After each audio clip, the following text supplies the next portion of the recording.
Oke, assalamualaikum warahmatullahi wabarakatuh. Welcome back to Gofil Global Access Virtual Learning.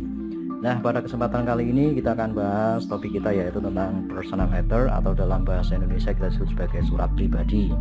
Oke, seperti biasa untuk yang belum subscribe silahkan kalian tekan tombol subscribe. Jangan lupa untuk aktifkan notifikasi loncengnya agar kalian selalu tahu, selalu update video-video terbaru dari kita. Nah, kita langsung aja menuju ke materi kita yaitu tentang personal letter atau surat pribadi. Baik, saya yakin kalian jarang sekali menemukan surat pribadi ya ini, dan apalagi menulis gitu. Karena pada era yang sangat modern ini mungkin kebutuhan akan surat itu sangat jarang ya. Tetapi kita bisa membuatnya dalam bentuk digital. Contohnya seperti email, itu ya, seperti email, kemudian bisa berupa soft file juga itu ya, dan lain-lain. Dan saya yakin ini dari hati saya sendiri pasti ketika kalian hidup di zaman sekarang itu surat yang dalam bentuk pos itu pasti jarang yang membuat itu. Nah, coba kita perhatikan dulu, ada dua contoh di sini. Ini contoh yang pertama.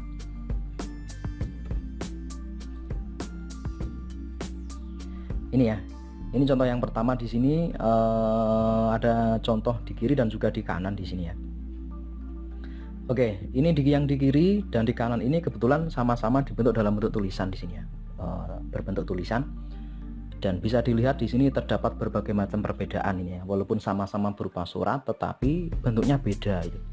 Kalau yang di kiri ini yang paling atas kanan ini ada tanggalnya, tanggal pembuatan surat, kemudian yang sebelah kanan ini tanggalnya terletak di bawah ini, dekatnya tanda tangan ya. Kemudian ada salam pembukanya di sini. Kemudian yang di sebelah kanan ini nggak ada di sini ya, langsung menuju ke isinya. Kemudian tanda tangan juga ya di sini ya, ada tanda tangan.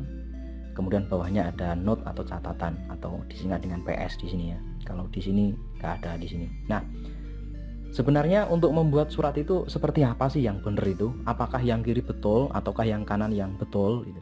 Coba nanti kita diskusikan sama-sama di sini. Kemudian contoh yang kedua, di sini ada contoh ini sama dua ya. Kalau yang kiri saya yakin kalian ini tahu ya, ini membuat surat dalam bentuk email di sini, dikirim dalam email di sini ya. Ini ada apa namanya, addresinya atau alamat yang dituju, kemudian di sini ada pengirimnya di sini. Sedangkan yang kanan ini masih sama seperti yang tadi ya, masih sama seperti yang tulisan tetapi dikemas dalam bentuk apa namanya, ketikan di sini ya, atau di type atau diketik di sini. Bedanya apa sih? Ya sebenarnya sama sih antara surat biasa dengan email. Bedanya hanya ketika kita membuat surat biasa kita menulis atau mengetik kemudian dicetak dikirim ke pos. Tapi ketika kita menggunakan email cukup kita menggunakan alamat email dari addresi atau orang yang akan kita tuju. Nah, seperti apa bentuk yang benar itu? Baik, bentuk yang benar sebenarnya seperti ini ya. Kita menuju ke apa namanya, definisinya dulu ya. Definisinya adalah seperti ini ya.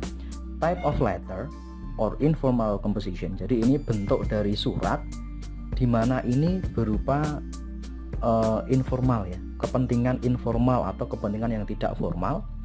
That usually concerns personal matters, yang biasanya itu fokus ya atau membahas tentang personal matters atau persoalan pribadi di sini, rather than professional concerns. Jadi dan jarang sekali yang fokus dengan kebutuhan profesional. Jadi profesional di sini maksudnya adalah yang resmi ya.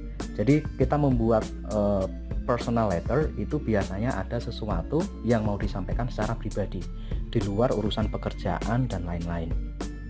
And it's sent from one individual to another, dan dikirimkan dari satu orang ke orang yang lain. Jadi yang ditujukan itu satu orang ke orang lain ya.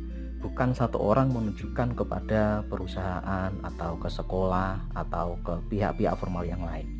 Nah, dari definisi ini sudah jelas terlihat di sini ya, bahwasanya ketika membuat personal letter itu yang perlu diperhatikan adalah personal concerns atau personal matters di sini. Dalam artian urusannya adalah urusan pribadi.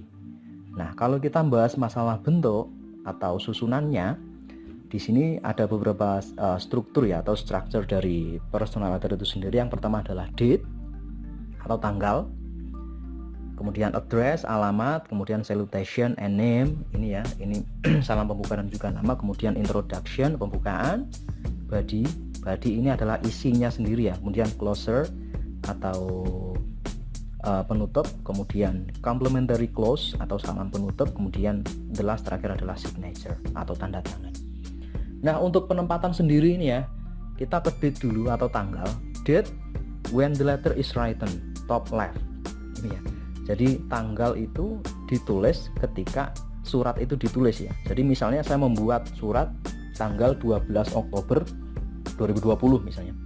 Jadi saya menulisnya ya 12 Oktober 2020 walaupun nanti diterima tanggal 10 November 2020 misalnya. Yang penting kita menulis suratnya itu sesuai dengan tanggal yang kita tuliskan, bukan saat tanggal diterima itu ya. Karena ketika kita bahas masalah surat apalagi menggunakan pos itu kan kita tidak bisa memprediksi kira-kira surat ini sampai ke si penerima tanggal berapa gitu.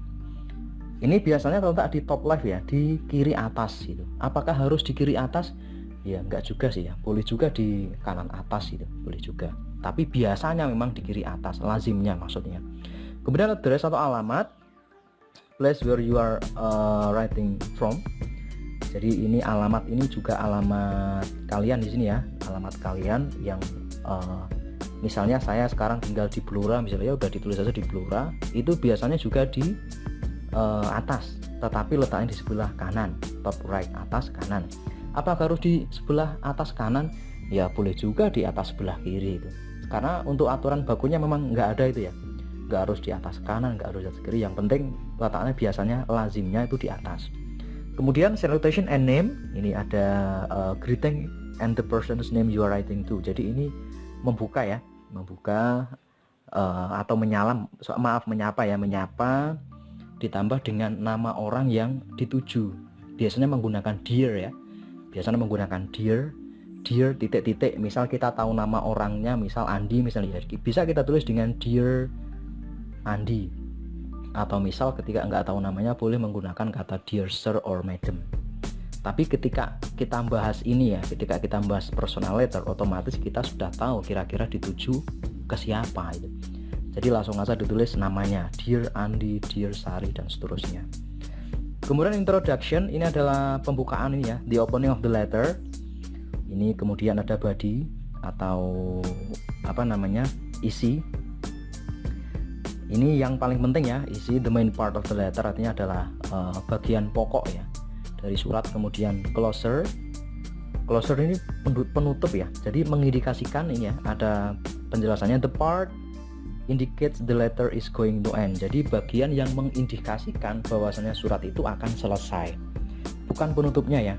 Kemudian complementary close itu adalah penutup baru. Kemudian signature itu adalah tanda tangan, yang mana tanda tangan ini nanti biasanya disertai atau dibubuhkan nama di bawahnya. Nah, ini adalah struktur atau komposisi dari personal letter yang lazimnya ada. Kemudian jadi pertanyaan, apakah harus selalu seperti itu? Misalnya tanggal harus di kanan, tanggal harus di kiri atas, kemudian alamat harus di kanan atas gitu ya.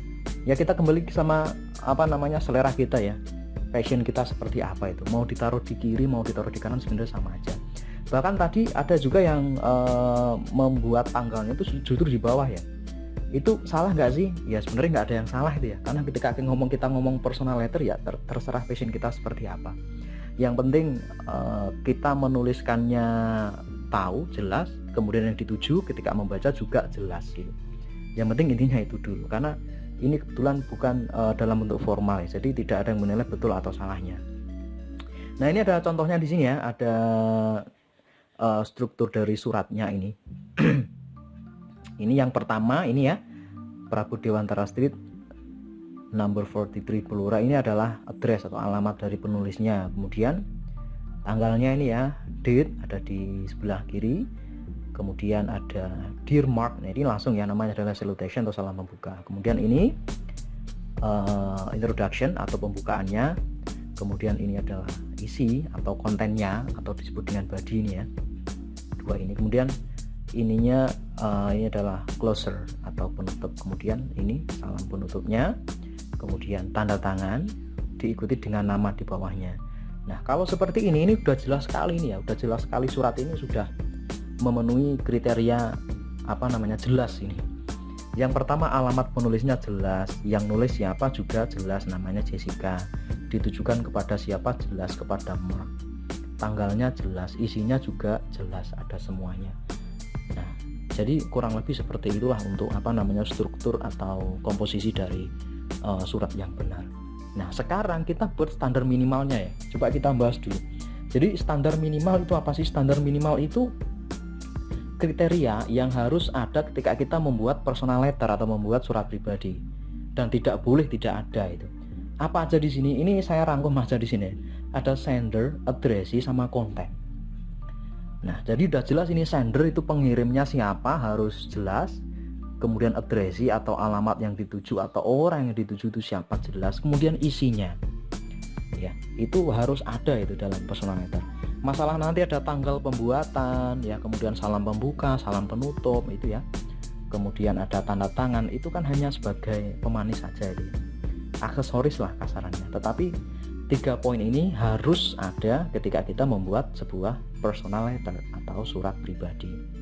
Nah, saran saya untuk membuat lebih bagus, lebih jelas ketika membuat personal letter, ya kita usahakan ini unsur-unsur ini semuanya ada ini ya. Mulai dari date, address sampai dengan paling bawah ini signature ini diusahakan ada untuk membuat lebih jelas itu.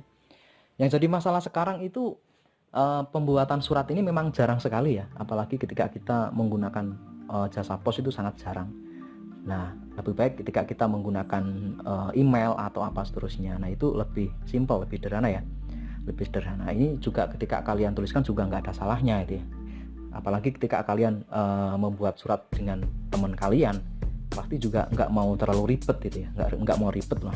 Ya udah, kita yang penting intinya aja lah, penulisnya jelas, kemudian yang dikirimkan jelas, isinya juga jelas. Yang penting 3 ini ketika membuat sebuah surat ya. Kemudian ini ada latihan soalnya sebenarnya. Jadi untuk mempermudah kalian ini mempermudah kalian untuk memahami, ini bisa di screenshot dulu. Kemudian ini blank-blanknya ini yang masih kosong-kosong ini bisa diisi, nggak apa-apa sebentar ya. Nah, kalau sudah silahkan dicek di sini jawabannya ya. Yang atas sudah jelas ya, di sini date ya, tanggal, kemudian ini juga jelas salutation, pembukaan, salam buka, dan pembukaan, content atau isi, kemudian closing paragraph atau paragraf penutup, kemudian paling bawah adalah signature di sini ya. Ini ada satu yang terlewatkan di sini ya. Nah, ini satu terlewatkan. Nanti kalian tambahkan sendirilah di sini apa itu namanya. Oke. Nah, ini ada juga, ini bisa di screenshot ini untuk mengetahui kemampuan kalian ini ya. Ini disuruh arrange atau disuruh mengurutkan. Di sini ada 1 2 3 4 5 6. Kalau udah di screenshot, kalau udah selesai, nah ini jawabannya di bawahnya ya. Nah, ini. Oke, sebagai latihan saja ini 5 1 6 4 2 3. Oke, saya kira sekian dulu untuk video kita kali ini mengenai personal letter atau surat pribadi. Jangan lupa untuk yang belum subscribe, silahkan kalian tekan tombol subscribe. Jangan lupa untuk aktifkan notifikasi loncengnya agar kalian selalu tahu, selalu update video-video dari kita. Sampai jumpa untuk video berikutnya. Assalamualaikum warahmatullahi wabarakatuh.